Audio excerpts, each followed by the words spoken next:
बात नहीं, तेरे शौहर को कोई नहीं बचा सकता। जिन्न चीखता हुआ हवा में गायब हो गया।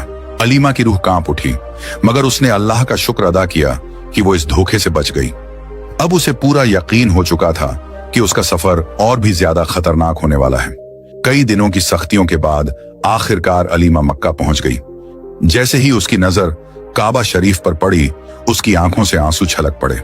वो अल्लाह के दर पर सजदा रेज हो गई और अपने शौहर की रिहाई के लिए दुआ मांगी। फिर उसने फकीर बाबा की दी हुई शीशी निकाली और झमझम के कुएं में डाल दी। अल्लाह के करम से शीशी खुद ब खुद भर गई। अलीमा ने उसे संभाल कर अपने सामान में रख लिया। अब दूसरी आजमाइश, मगर अब सबसे मुश्किल मरहला बाकी था। सफेद कबूतर का पर कहां से मिलेगा, यह सवाल उसके जहन में घूम रहा था। वो काबा शरीफ के पास बैठी सोच रही थी, जब अचानक एक औरत उसके करीब आई। वो एक बुजुर्ग खातून थी, मगर उसकी आंखों में कई कहानियां छुपी थीं। बेटी, तू किसी गहरी सोच में डूबी लग रही है, क्या तुझे कोई परेशानी है? बुजुर्ग औरत ने पूछा। अलीमा ने झिझकते हुए कहा, मुझे सफेद कबूतर का एक पर चाहिए, मगर मैं नहीं जानती कि यह कहां मिलेगा। बुजुर्ग औरत हल्के से मुस्कुराई और बोली, बेटी, मैं एक ऐसी जगह जानती हूं जहां सफेद कबूतर रहते हैं, मगर वो किसी आम इंसान के हाथ नहीं आते। अगर तुझे उनका पर चाहिए तो तुझे अपने दिल की सच्चाई साबित करनी होगी।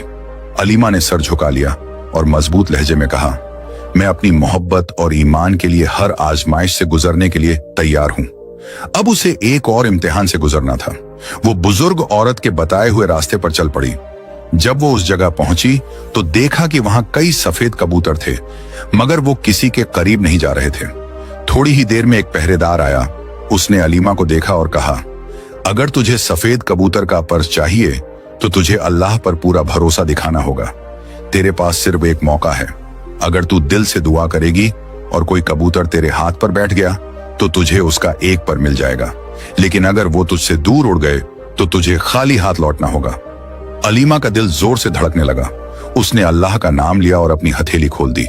उसकी आंखों से आंसू बहने लगे और उसने सच्चे दिल से दुआ मांगी, या अल्लाह, अगर मेरी मोहब्बत सच्ची है, अगर मेरा इरादा पाक है, तो मुझे इस आजमाइश में कामयाब फरमा।